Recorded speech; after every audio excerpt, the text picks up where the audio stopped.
hasta esta instancia. Para comenzar, vamos a empezar con las preguntas de la presentación del doctor Briones, ya que todavía no ingresa el doctor López. Ah, no, ya ingresó. Así que empecemos con las preguntas del doctor López. La primera dice, en pacientes adolescentes o con baja adherencia al tratamiento de suplementación de fierro oral, ¿es una opción el tratamiento endovenoso? Esa siempre es una opción, el hierro endovenoso. Pero chuta, ahí habría que conversar bien, explicar bien los riesgos y los beneficios que tiene la terapia oral. La terapia endovenosa es mucho más cómoda en la actualidad, con muy poco efecto adverso. A lo mejor el tema del costo es algo que limita un poco el Ferinject. El Venofer, el otro día estuve viendo, vale como 1.500 pesos la ampolla, y con 10 ampollas, o sea, como menos de 20.000 pesos, uno tendría un gramo de hierro endovenoso para pasarle en unos 5 días a la paciente que lo requiera. Pero la verdad es que problemas de adherencia en adolescencia no he visto realmente. Sobre todo porque los pacientes que tienen ferropenia se sienten pésimos. El hierro no solo forma parte de la hemoglobina, forma parte de millones de enzimas que tienen las células, que a uno lo hacen sentirse pésimo, lo hacen sentirse, no sé, medio deprimido, alteraciones cognitivas, la piel está fea, el pelo horrendo, las uñas quebradizas. O sea, si alguien, un adolescente sobre todo, no quisiera mejorar esa parte, sería algo bien extraño. Pero si alguien en verdad tiene problemas de adherencia, el Ferinject es una opción. En una hora uno puede pasar un gramo de hierro. Y bueno, sí, estar 4 o 5 meses tomando pastillas todos los días, que a veces caen mal a la guata, uno ahí tiene que ver los riesgos y los beneficios, con qué cantidad de dinero se dispone. Las ampollas de Ferinject valen como 200.000 pesos en la actualidad, subieron más encima con la pandemia, antes valían como 100.000. Y entonces un tratamiento de 1 gramo de hierro endovenoso sale como 400.000 pesos, sin disponer tampoco ni de la enfermera ni de los materiales de infusión. Entonces, es una opción, pero problemas de adherencia poco frecuentes. Muchas gracias, doctor. ¿Algún otro doctor que quiera agregar algo más? Bueno, Yo creo que más que adherencia, intolerancia uno ve. Pero hay que adelantar ese riesgo. O sea, hay que adelantar a los pacientes, decirle que a veces no es tan bien tolerado, pero más bien enfocarse en los beneficios, como dijo Miguel, mostrar cuáles son los beneficios de que se corrija la anemia y todas las complicaciones que eso implica, todos los síntomas. Pero no es llegar y cambiar a hierro endovenoso. Hay que darle como otra oportunidad y una explicación al paciente primero. Después que decida, pero los costos no solo también son de las ampollas, sino que son tratamientos endovenosos. El Venofer es barato, pero es bien frecuente la flebitis. Tenemos el costo de la enfermera, de la sala de procedimientos. Ahora en los hospitales públicos hay, pero también a veces hay problemas de espacio en donde administrarlo. Y el Ferinject claramente es muy caro. Sí, una estrategia que quizás uno tiene que ir evaluando si resulta o no resulta con el paciente es dejar el fierro día por medio, que algo sirve, pero si uno ve que efectivamente va mejorando el perfil de fierro y la hemoglobina, bien, si no, insistir. Yo en general siempre les digo que se van a sentir mal la primera semana, de repente 1 al día y después aumentar a 2 al día. Ir jugando con la dosis. Y si uno ve que sirve, dejarlo así. Pues si no sirve, el fierro endovenoso. A mí me gusta harto el fierro endovenoso, pero claro, tiene esa limitación del precio. Muchísimas gracias. Vamos a pasar a la siguiente. Dice, a propósito de la absorción de B12, alguna vez escuché que la inyección mediante neurobionta No era tan efectiva por saturación de grandes cantidades que hacía una mínima absorción y el resto lo eliminaba. Esto versus un tratamiento con cápsulas vía oral. ¿Es así esta situación y cuándo es mejor optar por tratamiento vía oral de B12 versus la inyección? Bueno, generalmente uno siempre prefiere la vía parenteral porque la absorción parenteral es extremadamente efectiva, con una biodisponibilidad alta. No puede pasar grandes cantidades sin tener mayor efecto adverso. La suplementación con neurobionta oral es algo que salió en los últimos 5 o 6 años, porque existe algo de difusión pasiva a lo largo de todo el intestino delgado, y dando altas dosis de neurobionta oral, que vienen en las pastillas de neurobionta, se puede también corregir los déficits de vitamina B12.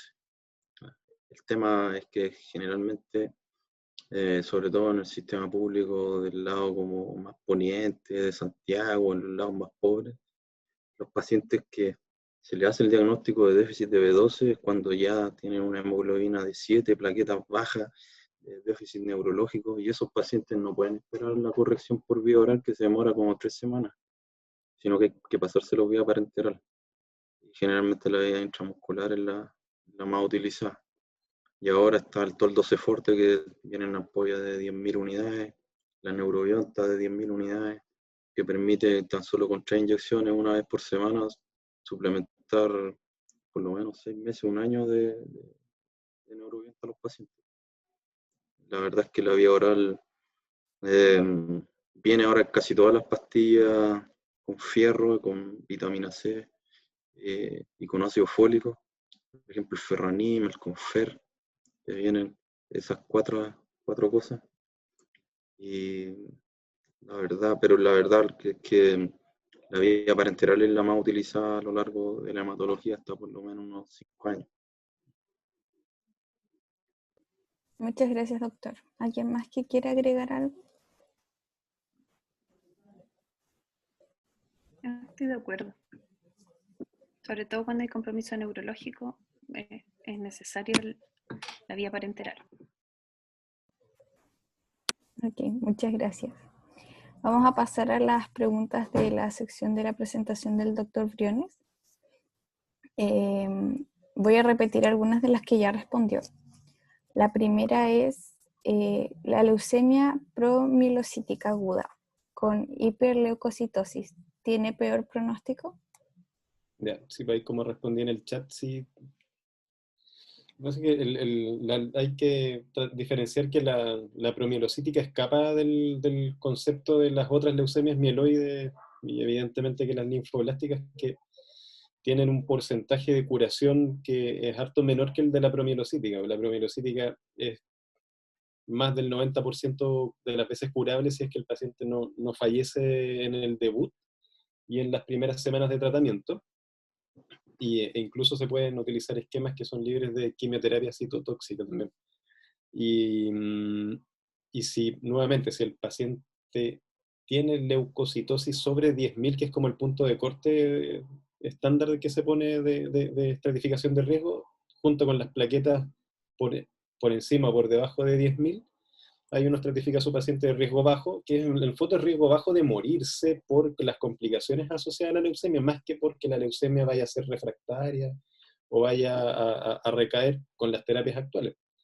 Y si tiene menos de 10.000 leucocitos y más de 10.000 plaquetas, hay que entra en el grupo de riesgo bajo y que nuevamente, pues, riesgo de morirse de las complicaciones asociadas a la leucemia.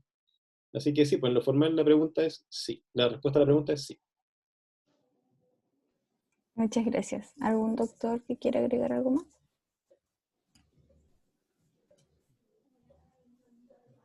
Ok. Ya, la siguiente. Dice, con respecto a la mala tolerancia digestiva de terapia con hierro en anemia ferropénica, ¿qué alternativas o tips para la administración le podemos ofrecer al paciente? Yo creo que es lo que conversamos recién. Eventualmente hay formulaciones de fierro que son más caras y mejor tolerar porque traen muy poco fierro. Entonces es como un gasto que es descabellado para lo poco que sirven. eventualmente no puedo hacer eso. Lo que yo tiendo a hacer es utilizar marcas con hierro fumarato, tratando de que sea la más barata posible. No voy a nombrar marcas. Y la posibilidad de tomarlo día por medio. Y si no, de plano, cambiarse endovenoso. Pero creo que ya como que quedó respondida con lo que dijeron los colegas recién. Muchísimas gracias. Vamos a pasar a la presentación de la doctora Cardemil. La primera pregunta dice, en un paciente con linfopenia, con recuento absoluto de neutrófilos normales, ¿de qué forma se debería actuar frente a esta situación? Yo creo que esa es más de la presentación que hice yo. Ay, sí, me Pero equivoqué, perdón. Es complejo porque igual depende mucho del escenario y de si la linfopenia es aislada o no. ¿Okay? Siempre tiene que ir un VIH. Yo, en general, ¿en qué circunstancias? Porque hay linfopenias que son transitorias, por ejemplo, pacientes infectados, inflamados con neutrofilia van a tener linfopenia, y eso es esperable, o terapias con ciertos medicamentos, los corticoides, van a dar linfopenia. Si no está ese contexto, y si el paciente está completamente asintomático, y uno estima que es razonable hacerle un VIH porque sea una linfopenia persistente, porque tengan algún síntoma, eso es, sí, por cierto, que el primer paso. Ahora, si el VIH sale negativo y hay otros síntomas, ya yo me declararía incompetente y le tiraría la pelota a los inmunólogos, porque probablemente eso ya va más de la esfera de la inmunodeficiencia. Lo que uno habitualmente hace es que le pide subpoblaciones linfocitarias en periferia para ver qué linfocito le falta, a ver si son linfopenia B o linfopenia T, cuantificación de inmunoglobulinas, y con eso al inmunólogo. Ok, muchísimas gracias. Ahora sí vamos a pasar a la pregunta que hay sobre la presentación de la doctora Cardemil, que dice, paciente con dímero D mayor a 1 con patología base de obstrucción pulmonar mayor a 40 años, ¿se podría sospechar TEP y el examen a elección sería el TAC y la anticoagulación se daría por lo menos 6 meses o este puede disminuir? Bueno, hay como 3 preguntas en una. Primero, porque la sospecha, estamos hablando de la sospecha clínica de un TEP en un paciente mayor de 40 años con EPOC, dice con obstrucción, supongo que es con un EPOC. En el fondo, cuando un paciente con EPOC llega descompensado con disnea, vamos a pensar cuál es la causa de la descompensación y nunca hay que olvidarse del TEP. Y además, si tiene la sospecha clínica con un dímero D elevado, el tratamiento, o sea, el examen de elección es el angiotac de tórax. Ahí nos permite confirmar la sospecha. En el caso que tuviera un TEP, tenemos que definir si fue provocado o no. Si el paciente está en contexto de una hospitalización, por ejemplo, una cirugía reciente, la anticoagulación va a ser del episodio agudo. 6 meses en general, pero mínimo 3 meses. Pero dice por lo menos 6 meses. Yo creo que hay que decidir si a largo plazo, si por ejemplo ya es la segunda trombosis que tiene, vamos a dejar la anticoagulación de por vida. Si hay algún otro factor de riesgo de farmacológico, si el TEP llegó a ser si tiene falla cardíaca derecha, por ejemplo, si el paciente lo tuvimos que ingresar a una UCI para hacer el manejo. Ese paciente, si hace un segundo TEP, se va a morir. Por lo tanto, la decisión es bastante individualizada. Eso sería el manejo, lo que recomiendo. No sé qué opinan Miguel o José. Siempre es como la pregunta capciosa, ¿eh? De por cuánto tiempo anticoagular, y es bien difícil operacionalizar la respuesta porque, como dice la Dani, es bien individualizado. ¿Fue gatillado o no? Hay veces en que el TEP es gatillado, pero el paciente, ahí como pone el caso clínico, tiene EPOC. Y justamente, pues uno dice, bueno, ya, fue gatillado, lo voy a anticoagular por 6 meses, pero si se vuelve a TPA, se va a morir sin duda. Y hay veces uno va guiando la decisión por esas cosas más mínimas. a pesar que la indicación más bien de la anticoagulación a permanencia vaya por si fue un evento gatillado o no gatillado.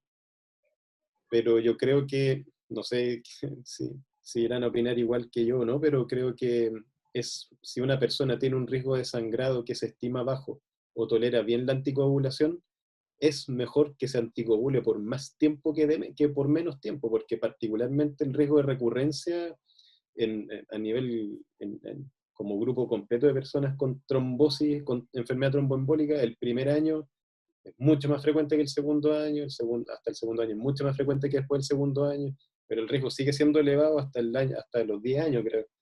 Entonces, es mejor que se anticoagule por más tiempo que de menos, sin duda.